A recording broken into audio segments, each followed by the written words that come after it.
একাধিক ধর্ষণ ঘটেছে এই হাসপাতালে, সেটা তো আমি কালকে নিউজ বাইটে দেখলাম এবং অভিযুক্তও বললেন, কিন্তু এর আগে তো কোনো সময় কেউ আমাকে জানায়নি। ছুটির দিনে দেখুন, রবিবার যদি আমরা ওদের ভরসায় থাকি, ওরাই তো আমাদের সিকিউরিটি গার্ড, রিলায়েবল ফেসিলিটি আমাদের security guard, ward boy provide করে, স্ক্যাভেঞ্জার। আমাদের সিস্টাররা, আমাদের ডক্টররা ওনার ভরসায় থাকেন। এবার ওনারা যদি এরকম ঘটনা ঘটেন, আমরাই তো এখন নিরাপত্তাহীনতায় আছি। আমার স্টাফ নার্সরা বলছে আমরা স্যার কী করে থাকবো, ওরাই তো আমাদের সিকিউরিটি, আমরা তো ওদের ভরসায় থাকি। আমি কালকে তো তাই শুনলাম যে এরকম নাকি উনি অত্যাচার দীর্ঘদিন ধরে করছেন, এবং এরকম তো যদি করে থাকেন ওনার সর্বোচ্চ শাস্তি আমি সরকারের এই পুলিশের কাছে দাবি করব।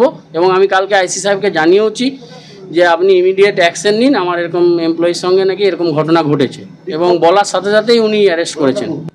আরজি করে কর্তব্যরত চিকিৎসককে ধর্ষণ করে খুনের ঘটনায় গোটা দেশে তোলপাড় পড়ে যায়। এখনো সুবিচারের দাবিতে আন্দোলন চলছে। আর আরজি করের ছায়া এবার পাঁশকুড়ায় সরকারি হাসপাতাল, সেই স্বাস্থ্যকর্মীদের ধর্ষণের অভিযোগ। পাঁশকুড়া সুপার স্পেশালিটি হাসপাতালে বিক্ষোভ দেখান হাসপাতালের কর্মীরা। পাঁশকুড়া সুপার স্পেশালিটি হাসপাতালের এসইউসিআই তারাও বিক্ষোভ দেখান। একাধিক অভিযোগ সামনে উঠছে এই নির্যাতনের, ধর্ষণের।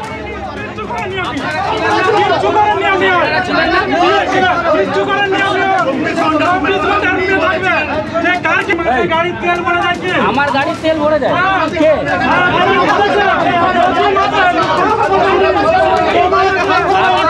আপনি দেখান।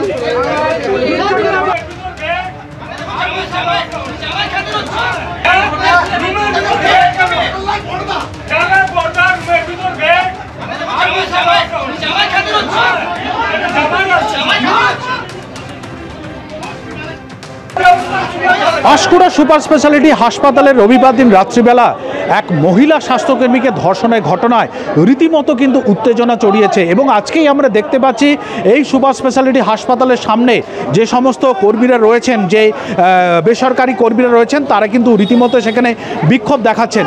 এবং একটুখানি কয়েকজনের সঙ্গে একটুখানি কথা বলে নেওয়ার চেষ্টা করব। মূলত কি অভিযোগ আপনাদের, কি অভিযোগ আপনাদের এই জাহিরের বিরুদ্ধে? জাহির এখানে হসপিটালে ডিউটি করা অবস্থায় সমস্ত স্টাফেদের উপর অত্যাচার করতো দিনের পর দিন। এমনকি মেয়েদেরকে নিয়ে রুমের গিয়ে মধ্যে জোরপূর্বকভাবে যাকে বলে এক প্রকার ধর্ষণ করতো, যেটা আমরা ফুটেজ একটা পেয়েছি। সেটা আমরা প্রমাণ, অনেক সময় কী হয় প্রমাণ লোপাটের চেষ্টা হয়, আমরা সেই প্রমাণটা আজকে আমাদের আধিকারিকদের দিয়েছি এবং আইসি স্যারকেও দেওয়া হয়েছে সেই প্রমাণ, যার পূর্ব কালকে জাহির আব্বাসকে ধরে নিয়ে যাওয়া হয়েছিল। এটা কতদিন ধরে চলতো? এই জিনিসটা বিগত দিন ধরে চলেই আসতো, প্রায় 4-5 বছর ধরে জিনিসটা চলে আসতো। আমরা বহুদিন ধরে এর টর্চার সহ্য করেছি। সেই টর্চার আর সহ্য করতে না পেরে আমরা সমস্ত স্টাফ মিলে এক হয়ে ওর একটা ফুটেজ কালেকশন করি।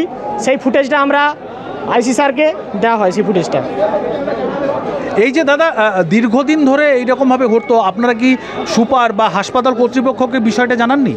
সব জানাই, জেনেও সব না জানা। আমরা সবাই যখন যা কষ্ট হয় আমরা অ্যাসিস্ট্যান্ট সুপারকে বলি যে এই ধরনের হচ্ছে স্যার, কিছু হেল্প করুন, জেনেও আবার ধামাচাপা, কিছু হেল্প করেন না। সুপার সমস্ত কিছু আমাদের 18 মাসের টাকাটা দেয়নি। আমরা অনেকবার অ্যাপ্লিকেশন করেছি, আজকে 2-3 বছর হয়ে গেল, ওর টাকাই আমাদের মেরে নিল। আপনারা যখন বিক্ষোভ দেখাচ্ছিলেন সেখানে একটা কথা বলছিলেন যে সুপারের গাড়ির তেল ভরে দেয় এই জাহির, বিষয়টা কি? দেখুন, আমরা শুনে জাহির আব্বাস নিজেই বলতো যে সুপারের যে গাড়ি, সেই গাড়ির তেল জাহির আব্বাস নিজে ভরে দেয় মাসের পর মাস। এটা গাড়ি এবং ওর কি এখানে গাড়ি চলতো?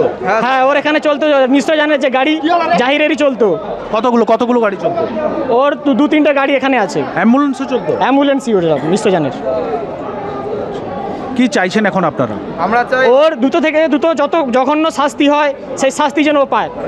অর্থাৎ এখানকার যারা স্টাফ রয়েছেন তারা যেরকমভাবে জানাচ্ছেন যে এই যে জাহির দিনের পর দিন ধরে, জাহির আব্বাস খান দিনের পর দিন ধরে তার এই মৌরসি পাটটা চালিয়ে যেতেন এবং তাকে কারা সহযোগিতা করত, কাদের মাথার হাত ছিল এই জাহিরের ওপরে, সেটাই কিন্তু এখন সবথেকে বড় প্রশ্ন হয়ে দাঁড়িয়েছে। পাঁশকুড়া থেকে ক্যামেরায় রঞ্জন ও বিশ্বজিতের সঙ্গে বিটন চক্রবর্তী, এবিপি আনন্দ, পূর্ব মেদিনীপুর।